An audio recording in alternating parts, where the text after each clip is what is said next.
Something doesn't feel right. Teresa Brown whispered those words into her phone in the ladies' room of La Vincenza, one of Manhattan's most exclusive restaurants. She stared at her reflection in the gold-framed mirror, emerald green dress hugging her curves, pearl earrings catching the light, makeup flawless. She looked like she belonged here. She felt like she was walking into a trap. The text she'd just sent to her best friend, Sarah, read, "This was a mistake. Frank gives me bad vibes." Sarah's response came immediately. "You promised you'd give him a chance. He's a VP at his company, T. When was the last time you went out with someone who had their life together?" Teresa closed her eyes. When was the last time? She could recite the disappointing list without effort. Marcus, who'd promised her the world for 8 months before ghosting when she mentioned meeting his parents. Darius, who'd slowly revealed he was still legally married. Antoine, whose idea of commitment was, let's keep things casual and see what happens for an entire year. 1 year. Frank Miller is different, Sarah had insisted when she'd set up this blind date. He's ambitious. He's successful. He's ready for something real. And Teresa, you're 29 now. Good men who actually want commitment don't just fall from the sky. So Teresa had agreed. One dinner at La Vincenza, Saturday at 8 p.m., just to prove to Sarah, and maybe to herself, that she was still open to possibilities, still willing to try. But from the moment she'd sat down across from Frank 30 minutes ago, every instinct in her body had been screaming run, the way he'd looked her up and down when she arrived, like he was appraising merchandise. The way he'd ordered for her without asking what she wanted, the way he'd leaned too close when he talked, invading her space with expensive cologne and entitled presumption. "You should loosen up a little," he'd said, sliding a glass of Bordeaux toward her with a smile that didn't reach his eyes. "You seem tense." Teresa had hesitated, her fingers hovering over the stem of the wine glass. Something about the way Frank was watching her, waiting, made her skin crawl. But she could hear Sarah's voice in her head. "You're being too picky. You're too guarded. You're going to end up alone." She'd reached for the glass, and that's when she'd excused herself to the bathroom, phone clutched in her hand like a lifeline. Now, staring at her reflection, Teresa made a decision. She was leaving. She didn't care if Sarah called her dramatic. She didn't care if Frank thought she was rude. She was done ignoring the voice inside her that had kept her safe for 29 years. She pushed open the bathroom door and headed back to the table. But what Teresa didn't know was that someone else in that restaurant had been watching Frank Miller all evening. Taeyeon sat 4 tables away, a glass of whiskey untouched in front of him, his dark eyes tracking every move Frank made. The tattoos creeping up his neck were partially hidden beneath his white dress shirt, unbuttoned just enough to hint at the intricate ink that marked him as something far more dangerous than the legitimate businessman he appeared to be. He'd watched Frank tear open a small packet when Teresa went to the bathroom, watched him pour white powder into her wine glass with the practiced ease of someone who'd done this before, watched him stir it with her spoon, then lean back with that smug, satisfied expression. Taeyeon's hand tightened on his glass. Frank Miller didn't know it yet, but he'd just made the last mistake of his free life, because Taeyeon knew exactly who Frank was. A mid-level corporate parasite who'd racked up over $200,000 in gambling debts to the Chongryong faction, the very organization Taeyeon's rivals had been using to launder money through, Manhattan's underground poker circuit. And now Frank was here, in Taeyeon's restaurant, drugging an innocent woman. Not tonight. When Teresa walked back to the table, Taeyeon was already moving. "Miss, my apologies." He stepped forward just as Teresa reached for her chair, his movement calculated, precise. His shoulder brushed the edge of their table, creating just enough disruption. The wine glasses shifted. In the half-second of distraction, Taeyon's hand moved like a shadow. The glasses switched positions so smoothly that even Teresa, looking directly at the table, didn't register the change. "So sorry," Taeyeon murmured, steadying himself against the back of Teresa's chair. His eyes met hers for one electric moment, dark, intense, filled with something she couldn't name. Then he stepped away, melting back toward his own table. Teresa sat down slowly, her heart pounding. That man. Who was he? "Everything okay?" Frank asked, his voice dripping with false concern. He lifted his wine glass. "You barely touched your drink. Come on, Teresa. One toast.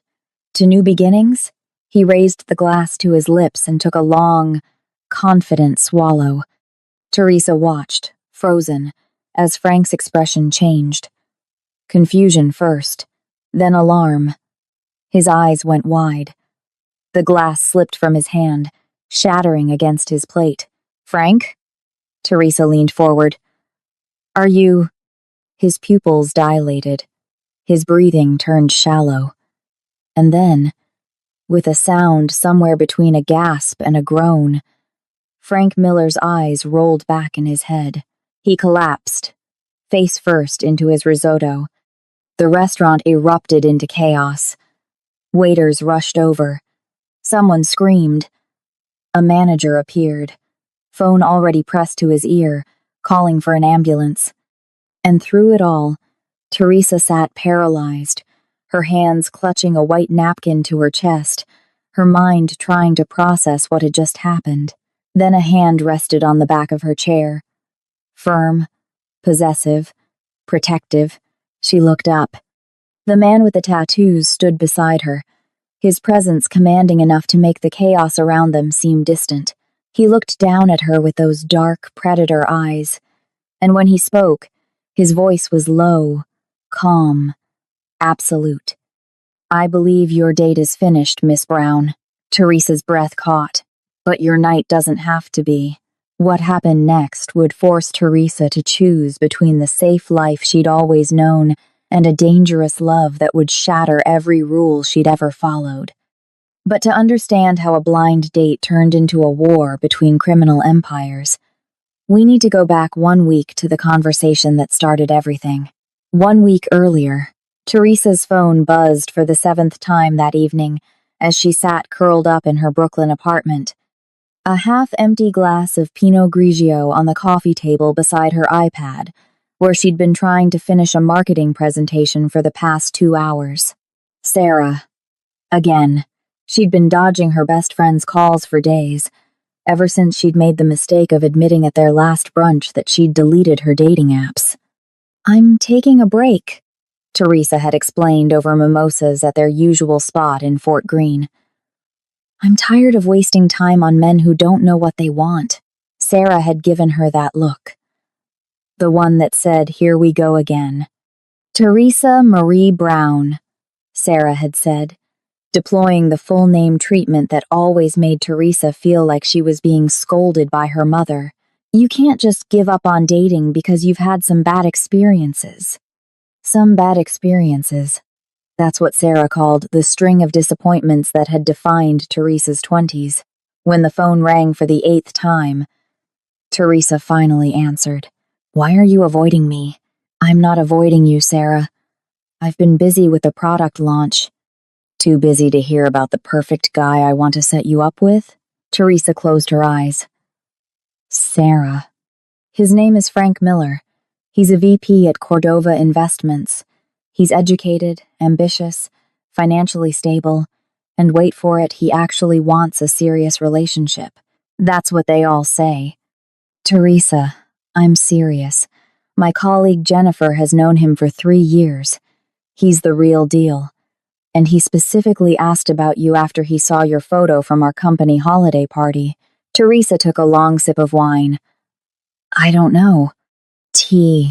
"You're 29, Sarah said softly. "I know you've been hurt before, but you can't let fear keep you from even trying. What if Frank is different? What if this is the one time you take a chance and it actually works out? What if those two words that had haunted Teresa for years? What if she was too picky? What if she was self-sabotaging? What if her standards were impossible to meet? One dinner, Sarah pressed. That's all I'm asking. La Vincenza. Saturday night.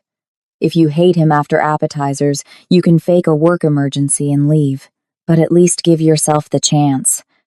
Teresa stared at the ceiling of her apartment, at the exposed brick she'd fallen in love with when she'd signed the lease 2 years ago, back when she'd still believed that building the perfect life would somehow lead to finding the perfect person to share it with.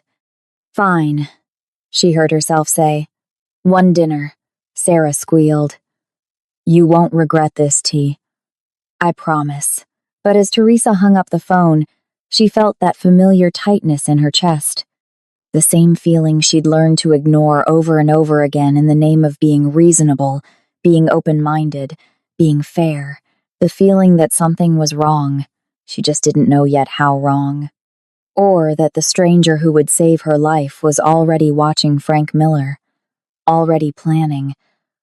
Already moving pieces into place for a game Teresa didn't even know she was playing. Before we continue with how Teresa ended up in that restaurant and what Taeyeon did next, take a moment to subscribe and let me know where you're watching from in the comments. It truly means so much to see this community growing. Every like, share, and comment you leave helps us bring you more stories about recognizing danger, trusting your instincts, and finding protection in the most unexpected places together. The paramedics arrived within 6 minutes. But to Teresa, it felt like 6 hours. She sat frozen in her chair, watching as 2 EMTs in navy blue uniforms checked Frank's vitals, shined a light in his unresponsive eyes, and loaded him onto a stretcher with practiced efficiency. The other diners had been ushered to the bar area, their murmured conversations creating a low buzz of speculation that made Teresa's skin crawl. What happened? Did you see that? Is he dead? Some kind of allergic reaction? Heart attack? Drugs? Drugs. Teresa's mind raced back to the wine glass, to the moment before she'd gone to the bathroom. Had there been something in her drink? But Frank was the one who collapsed. Nothing made sense. Miss Brown? She looked up to find a man in an impeccably tailored charcoal suit standing beside her table. Late 30s. Maybe early 40s, with salt and pepper hair and the kind of composed expression that suggested he'd handled far worse situations than a guest collapsing during dinner service. I'm Marcus Chen, the general manager of La Vincenza, he said smoothly. I cannot express how deeply sorry I am about this incident. We've never had anything like this happen in our establishment. Teresa opened her mouth to respond, but no words came out. The owner would like to speak with you personally, Marcus continued, gesturing toward the back of the restaurant. If you're feeling up to it, I don't understand what happened, Teresa managed. 1 minute we were talking, and then the paramedics believe it may have been a medical episode, Marcus said carefully. They're taking him to Mount Sinai. But Mr. Park wanted to ensure you're all right, and to offer his personal apologies for your evening being disrupted this way. Teresa barely registered the name. She let Marcus guide her through the restaurant, past the curious stares of other patrons, toward a private hallway she hadn't noticed before. The man with the tattoos was waiting in an office that looked more like a luxury lounge than a workspace. Floor-to-ceiling windows overlooked the Manhattan skyline. A glass desk held nothing but a laptop and a single tumbler of amber liquid. He stood with his back to the door, hands in his pockets, silhouetted against the city lights. When he turned, Teresa's breath caught. In the chaos of the dining room, she hadn't fully registered how striking he was. Sharp jawline, high cheekbones, eyes so dark they looked black in the low light. The tattoos she'd glimpsed earlier now seemed to pulse with menace beneath his collar. intricate patterns that spoke of things she didn't understand but instinctively feared.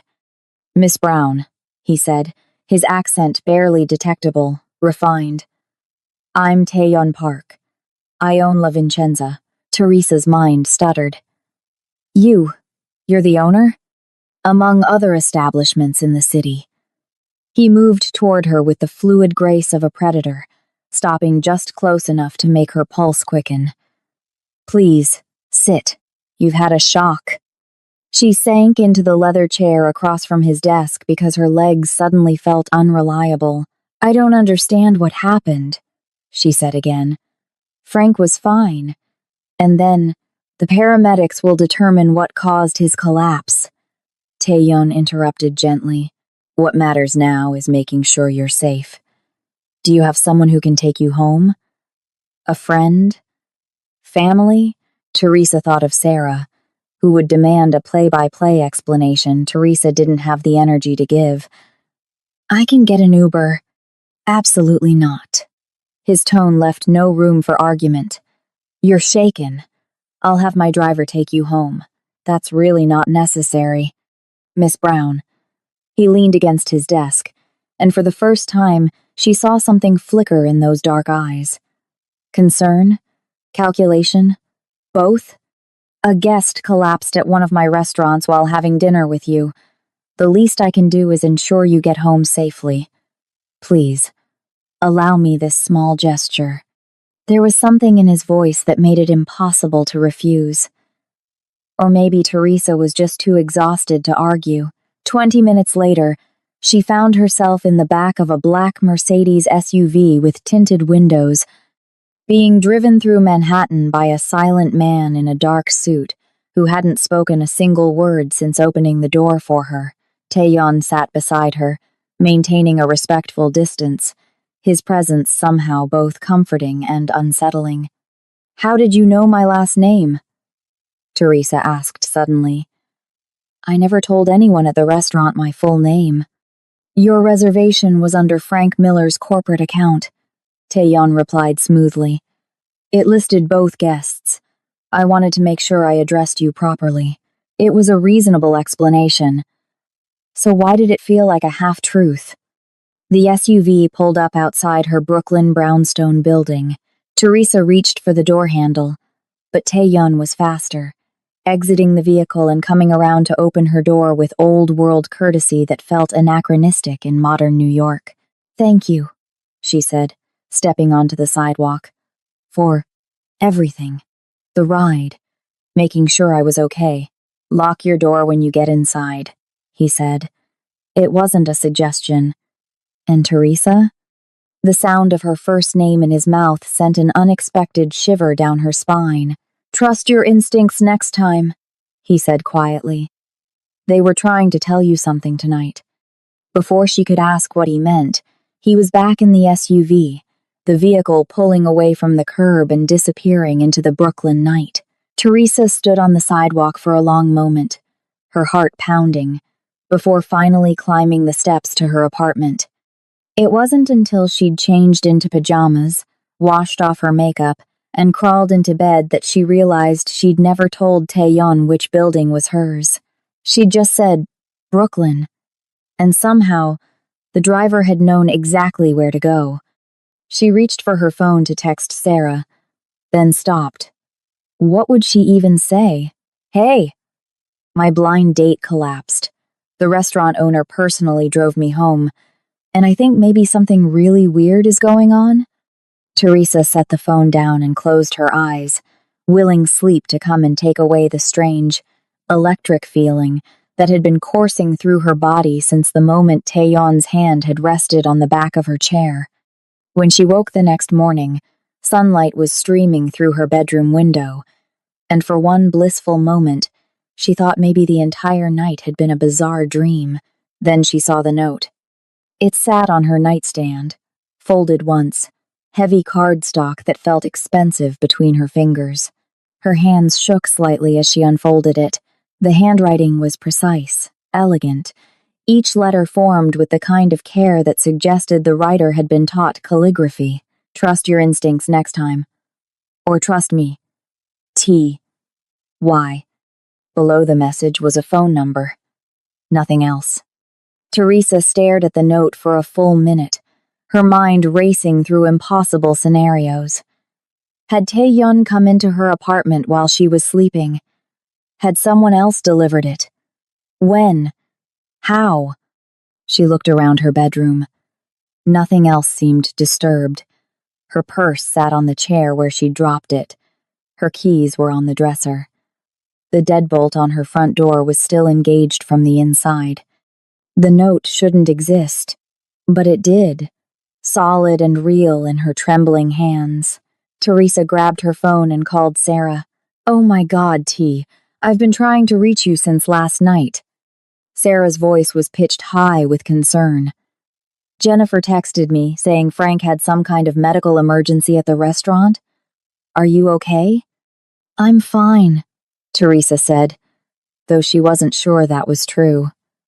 "Sarah, what do you know about Frank Miller?" "What do you mean?" "I told you. He's a VP at Cordova Investments.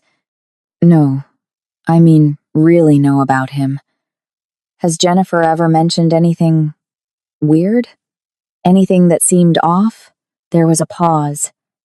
"T, what happened?" Teresa closed her eyes. "I don't know, but something about last night felt wrong. Really wrong. Okay, you're scaring me. Do you want me to come over?" "No, I'm okay. I need to get ready for work. Can you ask Jennifer if there's anything about Frank I should know? Anything at all?" "Of course. But Teresa, are you sure you're all right?" "Yeah. I'll call you later." She hung up before Sarah could press further and stood under a scalding shower for 20 minutes, trying to wash away the feeling that her life had fundamentally shifted overnight in ways she didn't yet understand. By the time she arrived at the marketing agency where she worked as a senior account manager, Teresa had almost convinced herself she was overreacting. Frank had a medical episode. The owner of the restaurant was being kind. The note was probably delivered by a doorman she didn't remember seeing. Everything had a rational explanation. She was reviewing campaign analytics at her desk when her assistant, David, appeared in her doorway looking uncomfortable. "Teresa? There's someone here to see you. He doesn't have an appointment, but he's insisting it's urgent." "Who is it?" Marcus shifted his weight. "Frank Miller?" Teresa's blood ran cold. "What?" "He says he needs to speak with you. Security's with him in the lobby, but he's getting kind of agitated." Teresa grabbed her phone and stood. "Tell security I'm coming down." The elevator ride to the ground floor felt endless. When the doors opened, she heard Frank's voice before she saw him. "Perfectly reasonable request. I just need 5 minutes of her time." He stood in the marble lobby of her building, still wearing the same black suit from last night, though now it was wrinkled and stained. His face was flushed, his eyes wild.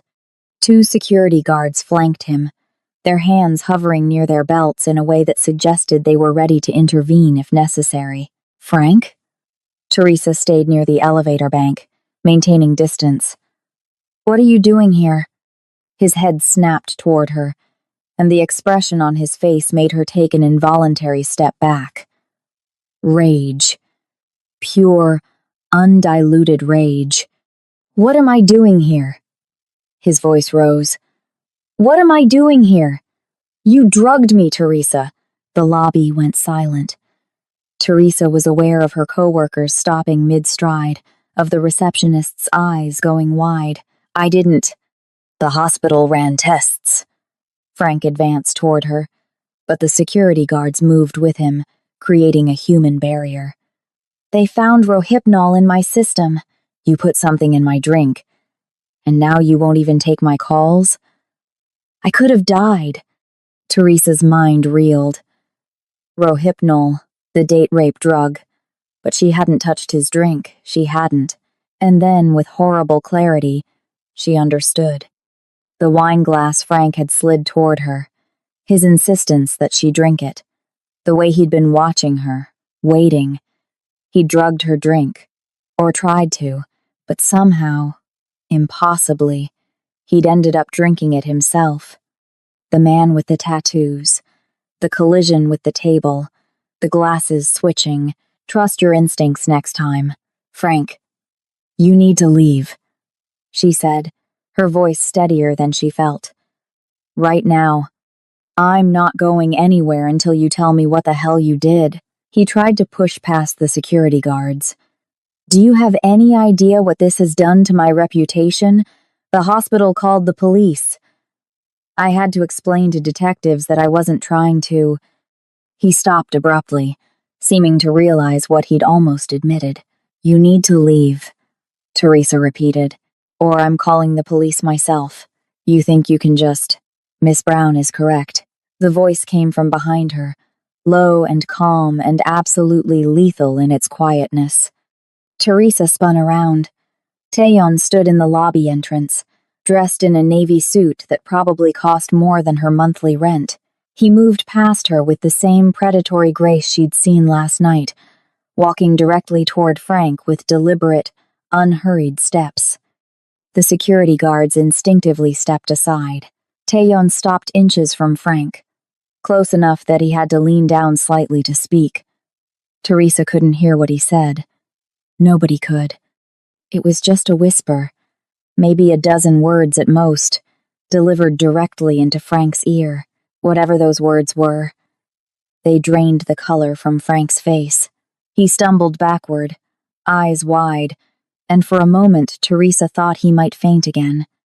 Then he turned and half ran, half stumbled toward the exit, pushing through the glass doors and disappearing onto the street. Taeyeon watched him go, expression unchanged, before turning to face Teresa. We need to talk, he said. Somewhere private. Teresa's hands were shaking. Who are you? Not here. His eyes flicked toward the lobby audience, the receptionist, the security guards, her co-workers pretending not to stare. Please, I'll explain everything, but not here.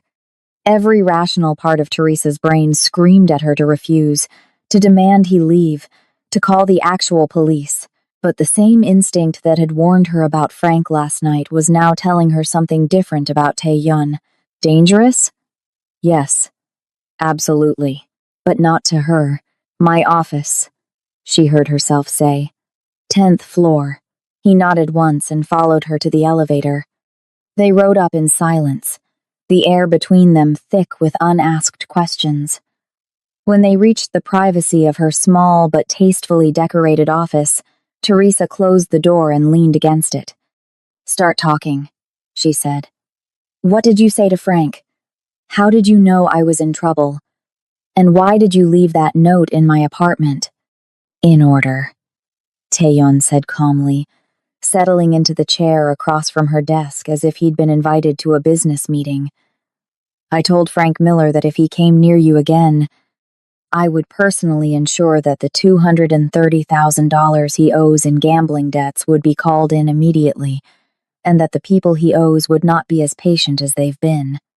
I knew you were in trouble because Frank has been on my radar for months. And I left the note because I wanted you to have a way to contact me if you needed help. Teresa processed this information in stunned silence. Gambling debts? She finally said. 200,000. 230,000, Taeyeon corrected. Give or take. Frank has been running up debts with underground poker games across Manhattan for the past year. The kind of games where the people running them don't accept I'll pay you back next month as an answer. And you know this because? Because I own some of those games.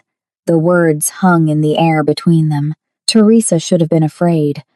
Should have been calling security, calling the police, getting this man out of her office and out of her life. Instead, she found herself walking to her desk, sitting down across from him, and asking the question that had been burning in her mind since last night. Why did you help me? Taeyeon was quiet for a moment, studying her with those dark, unreadable eyes. Because Frank Miller is a predator, he said finally. And because you didn't deserve what he was planning to do to you.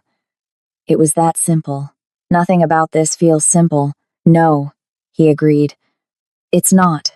What do you want from me? Nothing you're not willing to give. He leaned forward slightly, his intensity making the air feel electric. But I think you deserve to know the truth about what happened last night, and about who Frank Miller really is. If you're willing to have dinner with me, a real dinner. Not whatever that nightmare was, I'll tell you everything. Teresa laughed, a sharp, slightly hysterical sound. You want me to have dinner with you? After all this? I'm not asking for trust, Teresa. I'm asking for a conversation. One meal. If you want to walk away after that, I'll respect it. But I think you have questions, and I'm the only one who can answer them. He was right. God help her, he was right. When? She asked. Tonight. My place. I'll send a car for you at 7. Your place? Teresa raised an eyebrow. You don't think that's a little? My penthouse has floor-to-ceiling windows on all sides, Taeyeon said. You can leave at any time. The doorman knows your name and will call you a car the moment you ask. And unlike Frank Miller, I've never needed to drug a woman to have her attention. The confidence in his voice should have been arrogant. Instead, it was simply factual. Teresa knew she should say no. Knew she should block his number, forget this entire insane situation, and go back to her normal, safe, boring life. But her normal, safe, boring life had almost gotten her assaulted 2 nights ago. And this dangerous man with the tattoos and the secrets had saved her. 7 o'clock, she said. And Taeyeon, if this is some kind of game? It's not a game, he interrupted, standing. It's the truth, which is often more dangerous than any game. He left her office as silently as he'd arrived, leaving nothing behind but the faint scent of expensive cologne and the feeling that Teresa's life had just pivoted in a direction she couldn't begin to predict. At precisely 7 o'clock, a black Mercedes SUV pulled up outside her apartment building. The same silent driver from Saturday night opened the door for her, and Teresa climbed in wearing a simple black dress and carrying a can of pepper spray in her purse that she'd bought during her lunch break. Just in case. The drive took them deeper into Manhattan, into the kind of neighborhood where apartments cost more than most people made in a decade. The building Taeyeon lived in was all glass and steel, modern and imposing, with a doorman who greeted her by name. Miss Brown, Mr. Park is expecting you. Penthouse level. The elevator ride was smooth and silent. When the doors opened, they revealed not a hallway but a single door. The entire top floor was one residence. Taeyeon answered on the first knock, dressed in black slacks and a white shirt with the sleeves rolled up to his elbows. For the first time, Teresa could see his tattoos clearly. They weren't random designs. They were a story, intricate scenes that flowed from his wrists, up his forearms, and disappeared beneath his shirt. Dragons, cherry blossoms, characters in a language she didn't read but recognized as Korean. Come in, he said, stepping aside. The penthouse was exactly as he'd described. Windows everywhere, offering a 360-degree view of Manhattan at night. The decor was minimal but expensive, clean lines, dark wood, leather furniture that looked butter-soft. Wine? He offered, gesturing to a bottle already open on the kitchen island. No, Teresa said automatically, then felt ridiculous. Sorry, I understand. He poured himself a glass, then very deliberately took a sip before pouring a second and offering it to her. Trust has to be earned. She accepted the glass, her fingers brushing his briefly in the exchange. Dinner was already prepared. Someone had clearly been here earlier to set everything up. Grilled salmon with asparagus, roasted potatoes, a salad that looked too artful to be from a delivery service. They ate in his dining room, the city lights spread out beneath them like a carpet of stars. You said you'd tell me everything, Teresa said finally, setting down her fork. So tell me, Who are you, really? Taeyeon set down his own fork and unbuttoned his shirt another button, pulling the collar aside to reveal more of the tattoo work on his chest and shoulder. My family has been involved in organized crime for 3 generations, he said calmly, as if discussing the weather. In Korea, we were affiliated with what Americans would call the Yakuza, though the reality is more complicated than that.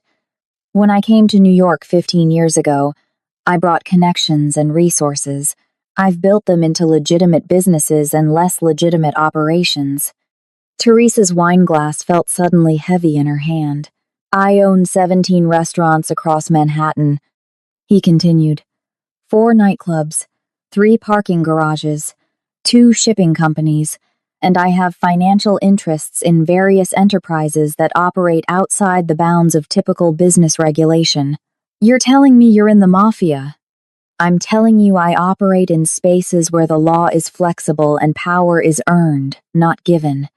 He met her eyes steadily. I'm telling you that I've done things you would find morally questionable, if not outright reprehensible. I'm also telling you that I have a code. Children are off limits. Non-consensual acts are punished severely within my organization, and men like Frank Miller, predators who use drugs and manipulation to harm women, they don't get to operate in my city without consequences. Is that why you were watching him? Frank owes money to the Cheongryong faction, a rival organization that's been trying to expand their territory into my businesses. They've been using his debts as leverage, trying to get him to provide information about my operations. He's a small fish, but small fish can still cause problems if they're desperate enough. Teresa processed this, her mind struggling to reconcile the man sitting across from her calm, articulate, almost gentle in his explanations with the criminal he was describing. The drug in my wine, she said slowly. It was yours? It was stolen from a shipment that was supposed to go to one of my pharmaceutical contacts. When I found out Frank had obtained it, I knew someone in my organization had betrayed me. That's why I was at the restaurant that night. I was monitoring Frank, waiting to see who he'd meet with, who had supplied him with the drug, and then he used it on me. Yes. Something flickered in Taeyeon's expression. Anger, tightly controlled, which made the situation personal in a way I hadn't anticipated. You switched the glasses. I switched the glasses, he confirmed. Frank drank his own poison. Poetic justice, I thought. Teresa stood abruptly, walking to the windows, needing space to think. The city sprawled beneath her, millions of people living their normal lives, completely unaware of the shadow world Taeyeon was describing. Why are you telling me this? She asked, not turning around. Why bring me here? Why tell me the truth? She heard him stand, felt him approach, though he stopped several feet away, respecting her space. Because you deserve to know who saved you, he said quietly. Because I don't want you afraid of me. And because, Teresa, you've been on my mind since the moment I saw you walk into that restaurant looking like you'd rather be anywhere else. She turned to face him. I don't understand. I noticed you before I noticed Frank's plan, Taeyeon said. And for the first time, she heard something vulnerable in his voice. You were beautiful and uncomfortable and clearly too good for the man sitting across from you. When I saw what he was trying to do, I was furious. Not just because he was using my stolen property, because he was trying to hurt you. Teresa's heart hammered in her chest. This is insane, she whispered. Everything about this is insane. I know. You're a criminal. Yes, I should be running away from you as fast as possible. You probably should, he agreed. But you're not. Why is that? Teresa didn't have an answer. Or rather, she had too many answers, and none of them made rational sense, because he'd saved her when he didn't have to. Because he'd been honest when he could have lied. Because when she looked at him, she felt safer than she'd felt in years. Even knowing what he was, I need time to think, she said finally. Of course. Taeyeon pulled out his phone, typed something quickly. My driver will take you home whenever you're ready. But Teresa? Frank Miller is still a problem. He's desperate. He's angry. And desperate. Angry men do stupid things. Until this situation is resolved, I'd like to have someone watching your building, just to make sure you're safe. You want to assign me a bodyguard? I want to make sure the man who tried to drug you doesn't try something worse. It should have felt controlling, invasive. Instead, it felt like care. Okay, Teresa heard herself say. For now, okay. Taeyeon nodded, and something in his expression softened. The car ride home was quiet, Teresa's mind spinning with everything she'd learned. When she finally crawled into bed after midnight, she expected to lie awake for hours. Instead, she fell asleep almost immediately, her dreams filled with dark eyes and city lights, and the feeling of being watched over by someone far more dangerous than the monsters he protected her from.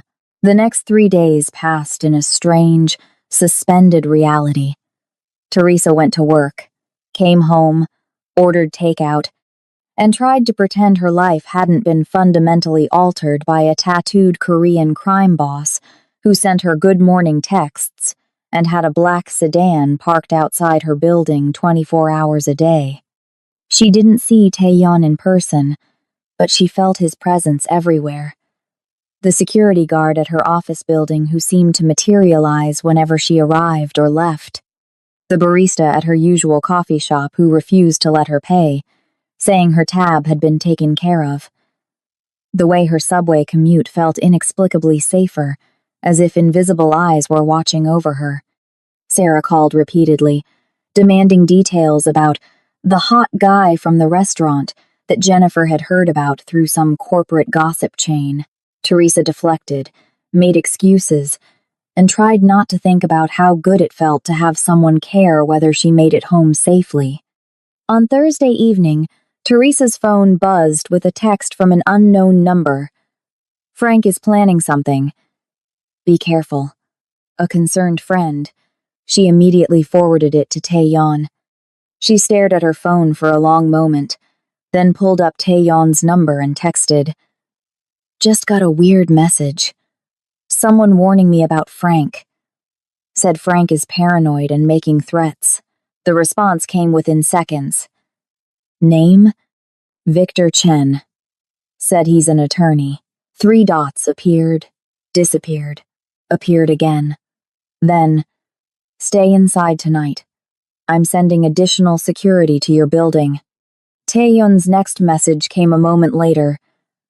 Victor Chen isn't Frank's attorney. He's one of the Viper's men. They're probing to see how much you know. Don't engage with any unknown numbers. Teresa wanted to argue, to insist she could take care of herself, but the memory of Frank's rage in her office lobby was too fresh. Instead, she texted back. Okay, another message. Thank you for trusting me. She fell asleep that night with her phone on the nightstand, half expecting it to ring with more threats, more warnings, more intrusions into the carefully controlled life she'd built for herself. What she didn't know was that across town, in a dimly lit private room at a nightclub Taeyeon didn't own, Frank Miller was making a deal with the devil.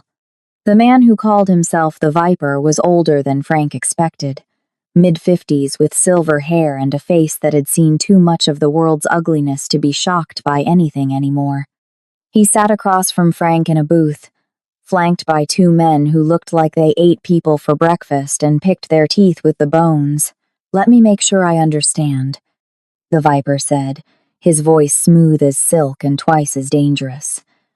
You want me to erase your debt $230,000 in exchange for helping us eliminate a competitor? Not eliminate, Frank said quickly. He'd been drinking for courage, and his words slurred slightly. Just discredit. Embarrass. Make him vulnerable. Taeyeon Park doesn't embarrass easily, the Viper observed. He's built his empire on control and fear. What makes you think you can touch him? The girl. Teresa.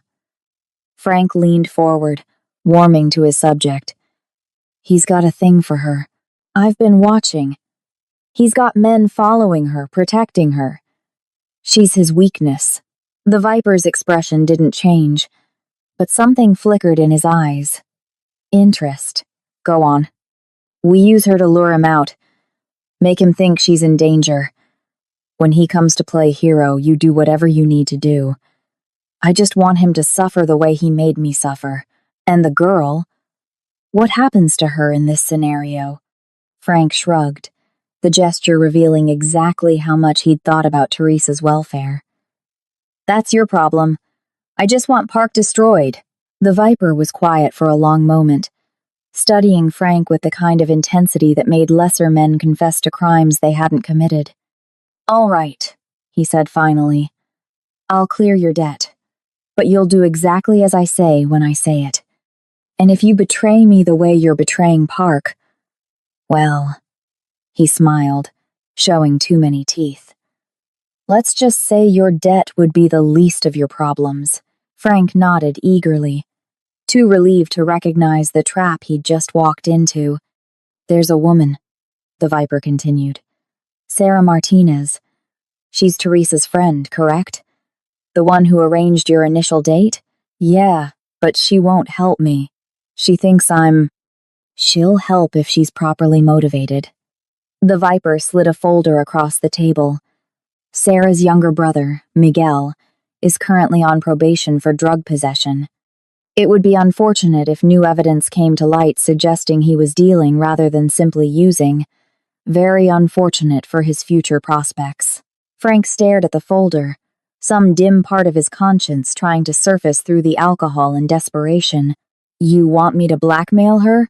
I want you to give her a choice. Help us. And her brother's record stays clean. Refuse, and he goes to prison for 5 to 10 years. The Viper stood, his men rising with him like synchronized shadows. You have 48 hours to get Teresa Brown to the location we specify. Don't disappoint me, Frank. I'm much less forgiving than Tae-Yun Park. They left Frank sitting alone in the booth, the folder in front of him, the weight of what he'd just agreed to settling onto his shoulders like a stone.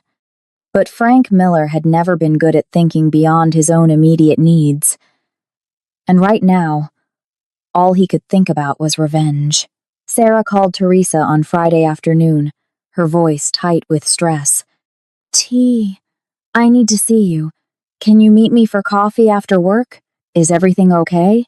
Just, please. Our usual place. 5:30? Teresa agreed, though something in Sarah's tone set off alarm bells. She texted Tae-Yun about the meeting, and his response was immediate. I'll have someone nearby. Be careful. The cafe was in Fort Greene, a place they'd been meeting for years. Sarah was already there when Teresa arrived, hunched over a cup of tea that looked untouched, her usual bright energy dimmed to something anxious and fragile. Hey, Teresa said, sliding into the seat across from her.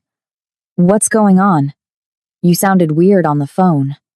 Sarah's eyes filled with tears. I'm so sorry, T. I'm so sorry. Sorry for what? It's Miguel. He's in trouble. Bad trouble. And the only way to fix it is, she stopped, shaking her head. I can't do this to you. Teresa reached across the table, gripping Sarah's hand. Talk to me. Whatever it is, we'll figure it out. Frank came to see me. Sarah whispered. He has evidence that could send Miguel to prison. Real prison, Teresa. Not probation, not community service. 5 to 10 years for drug dealing charges. Miguel doesn't deal drugs. I know that. You know that. But Frank has something, texts, photos. I don't know, that makes it look like he does. And he said if I don't help him, he'll give everything to the police. Teresa's grip tightened. Help him do what? Sarah pulled her hand away, unable to meet Teresa's eyes. He wants you to meet him. Tonight. At a warehouse in Red Hook. He says he just wants to talk, to explain everything that happened, to apologize properly. But Teresa, I don't believe him. I think he wants to hurt you, and I'm supposed to convince you to go. The cafe suddenly felt too small, too bright. Teresa's mind raced through possibilities, none of them good. This isn't just Frank, is it? Sarah shook her head miserably. There are other people involved. Dangerous people. People who make Frank look like a playground bully. They want to use you to get to someone else. They told Frank exactly what to say to me, exactly how to pressure me. Taeyeon, Teresa said quietly. They want to use me to get to Taeyeon. I don't know who that is, but yes, probably. I told them I wouldn't do it. I told them to go to hell, that I'd never put you in danger. But then they showed me pictures of Miguel. Recent pictures. Pictures of him at his job, at his apartment, at our mom's house. Sarah's voice cracked. They said accidents happen all the time in Brooklyn. They said people disappear. Teresa felt ice spread through her veins. This wasn't just Frank's desperate revenge. This was something bigger, more organized, more deadly. What did you tell them? That I'd try, that I'd meet you and convince you to go. Sarah finally looked up, her face streaked with tears. But I can't, T. I won't. We'll go to the police together. We'll tell them everything. Miguel will understand. He wouldn't want me to sacrifice you to save him. Teresa thought about the Viper's men because it had to be the Viper. Taeyeon had warned her about him watching Miguel, watching Sarah's mother, waiting to see if Sarah would deliver. She thought about Taeyeon, who'd saved her once already, who'd been honest about the darkness of his world while trying to keep her out of it, and she thought about Sarah, her best friend since college, who was being torn apart by an impossible choice. I'll go, Teresa heard herself say. What? No. Teresa, no, but not alone. Teresa pulled out her phone, typing quickly. I'm going to tell Taeyeon exactly what's happening. He'll have people there. This is obviously a trap, which means they're expecting it. So we give them what they expect. But we're ready for it. This is insane. Everything about my life has been insane for a week, Teresa said. But I'm not letting them hurt Miguel. And I'm not letting Frank Miller win. She sent the text to Taeyeon. They're using Sarah's brother to force me to a warehouse in Red Hook tonight. It's a trap. I'm going to walk into it. Please tell me you'll be there. The response came within seconds. What address? Sarah, shaking, pulled out a crumpled piece of paper and read off the location. Teresa forwarded it to Taeyeon. His reply made her chest tighten. Don't go. I'll handle this another way, Teresa typed back. If I don't show, they'll know Sarah warned me. They'll hurt Miguel. I have to go, but I'm trusting you to keep me safe. 3 dots appeared and disappeared for nearly a minute. Then, I'll be there. But Teresa, when this is over, we're going to have a serious conversation about the definition of staying safe. Despite everything, she smiled. Okay, she said to Sarah. Text them back. Tell them I agreed to meet Frank. 8 o'clock tonight. And then you're going to take Miguel and your mother to a hotel somewhere far from Brooklyn, and you're going to stay there until I tell you it's safe to come back. Teresa, please, Sarah, trust me. I've got someone watching out for me.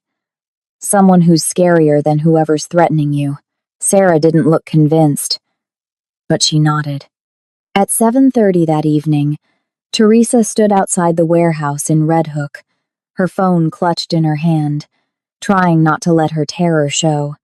The building was exactly what she'd expected from a criminal hideout in a movie, abandoned, industrial, covered in graffiti, with broken windows that looked like empty eye sockets in the fading light.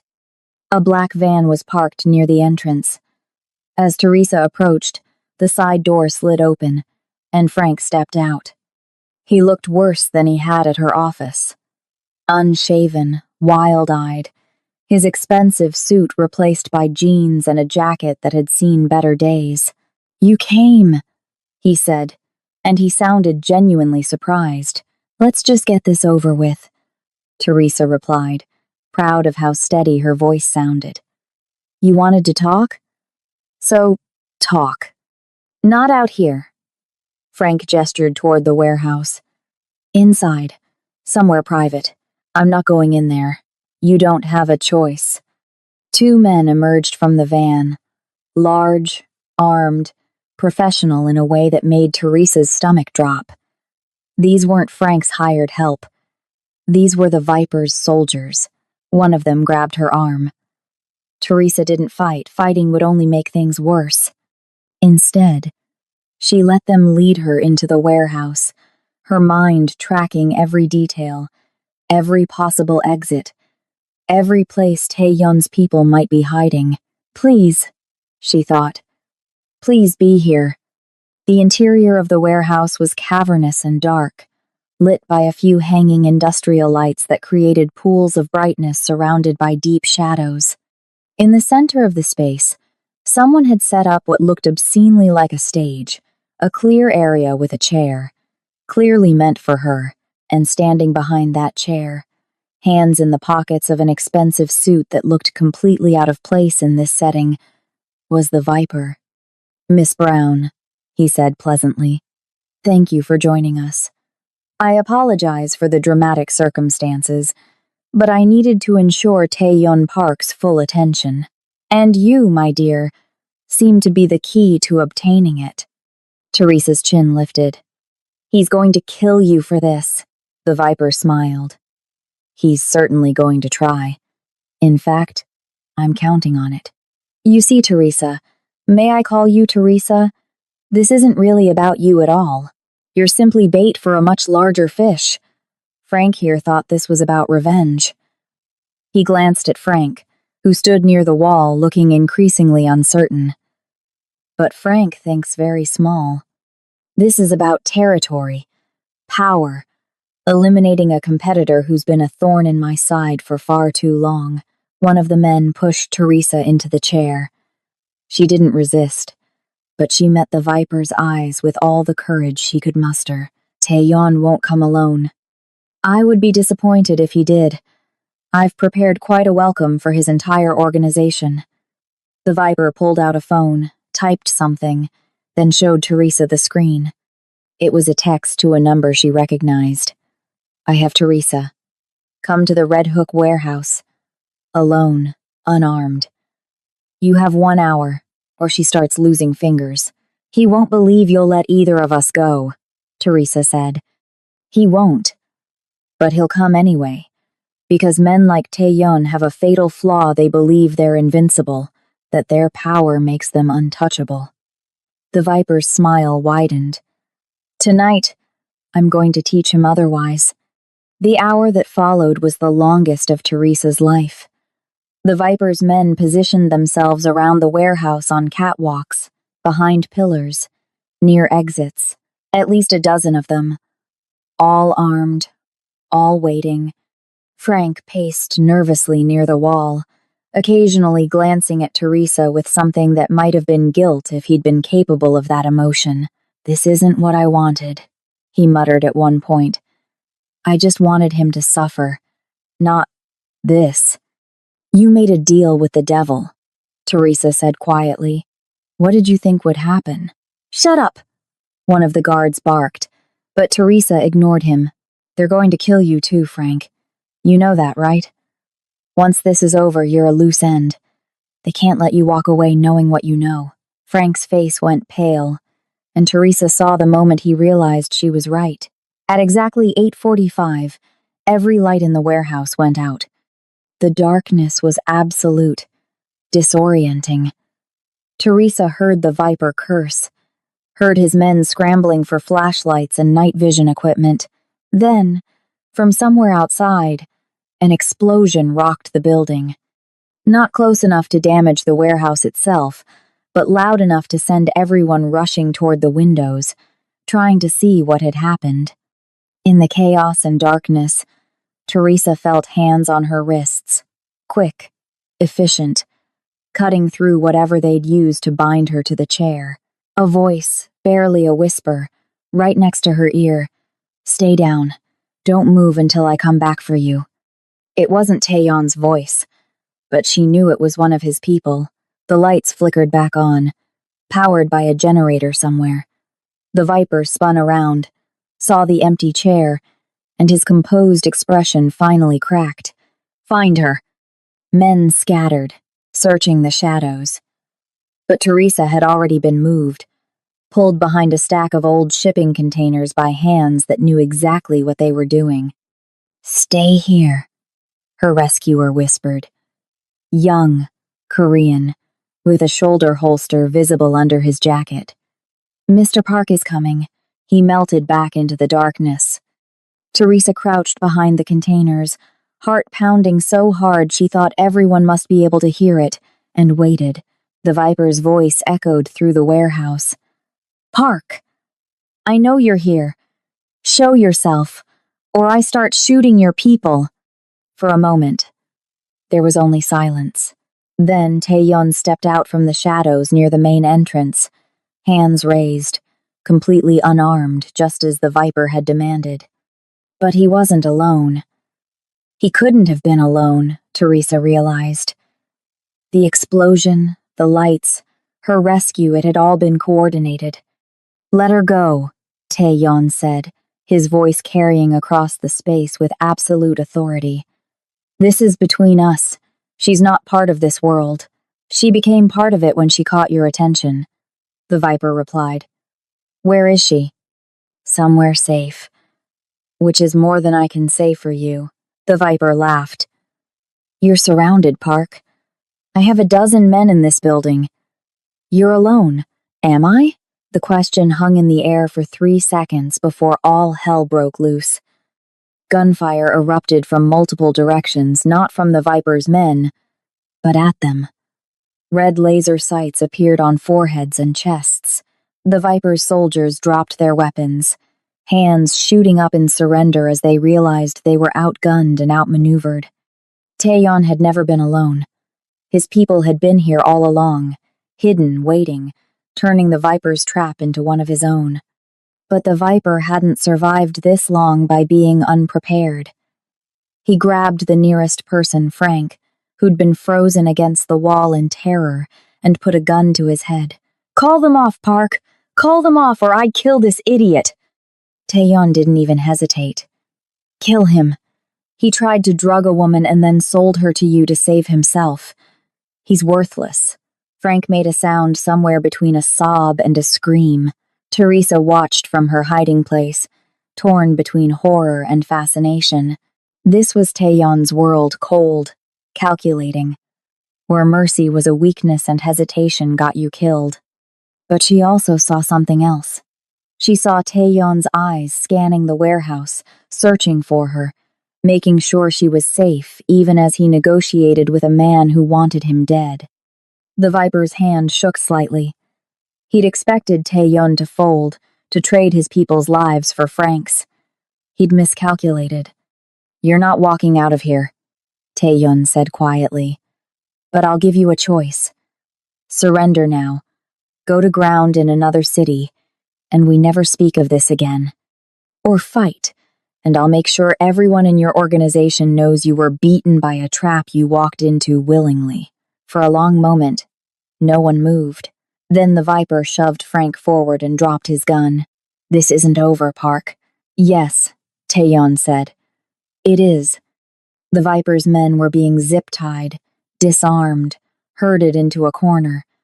The Viper himself was being escorted out by 2 of Taeyeon's people, who looked like they very much wanted an excuse to hurt him. Frank fell to his knees, sobbing, and Teresa stood up from behind the shipping containers, her legs shaky, her whole body trembling with adrenaline. Taeyeon turned, and their eyes met across the warehouse. He started walking toward her. She started walking toward him. They met in the middle, and Teresa saw it in slow motion, the shooter on the catwalk that everyone had missed. The Viper's insurance policy, his finger already squeezing the trigger. Taeyeon! He moved faster than should have been possible, pulling her behind him, his body shielding hers. The shot echoed through the warehouse. Taeyeon grunted, staggered, but stayed on his feet. The shooter didn't get a second chance. 3 of Taeyeon's men fired simultaneously, and the figure on the catwalk fell. Teresa's hands were on Taeyeon immediately, searching for the wound. His left shoulder, blood already seeping through his white shirt. "I'm fine," he said, but his voice was tight with pain. "You're shot. It's barely a graze." "You took a bullet for me." "Yes," he said simply, as if that was the most natural thing in the world. The warehouse emptied quickly after that. The Viper and his men were taken somewhere Teresa tried not to think about. Frank was handed over to actual police, apparently. Taeyeon had enough evidence of his gambling, drug possession, and attempted assault to ensure he'd be in prison for years. And Teresa found herself in the back of a Mercedes SUV, pressing a clean cloth to Taeyeon's shoulder while his driver navigated through Brooklyn toward a private doctor who didn't ask questions. "You're insane," she told him as they drove. "You could have been killed."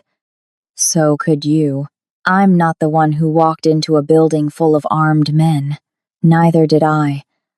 I walked into a building full of my armed men who'd been there for 2 hours before the Viper even arrived." He winced as the car hit a pothole.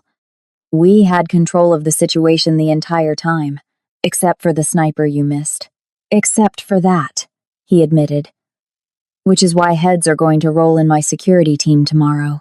Teresa pressed harder on the wound, and he hissed. "Sorry," she said. "Not sorry at all. You're angry. I'm terrified. Do you have any idea what it was like watching you walk in there? Knowing you were doing it for me. Probably about as terrifying as knowing you'd walked into a trap because you were trying to protect your friend's brother." Taeyeon caught her hand with his good one, his fingers warm around hers. "We're both fools, Teresa. The question is whether we're going to be fools together or separately."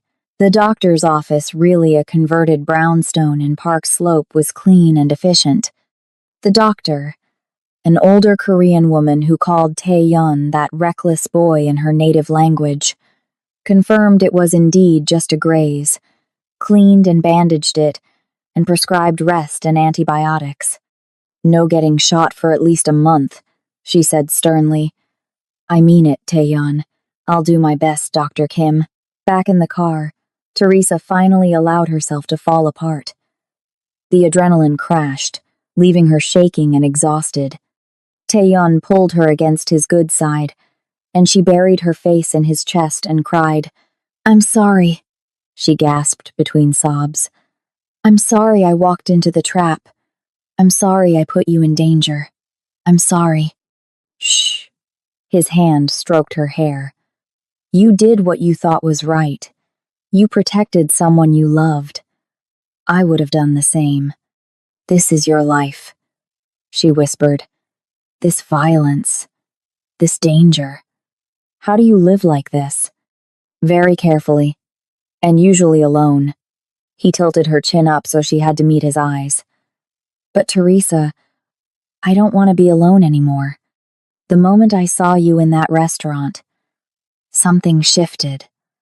I've spent 15 years building walls, creating distance, making sure no one could be used against me.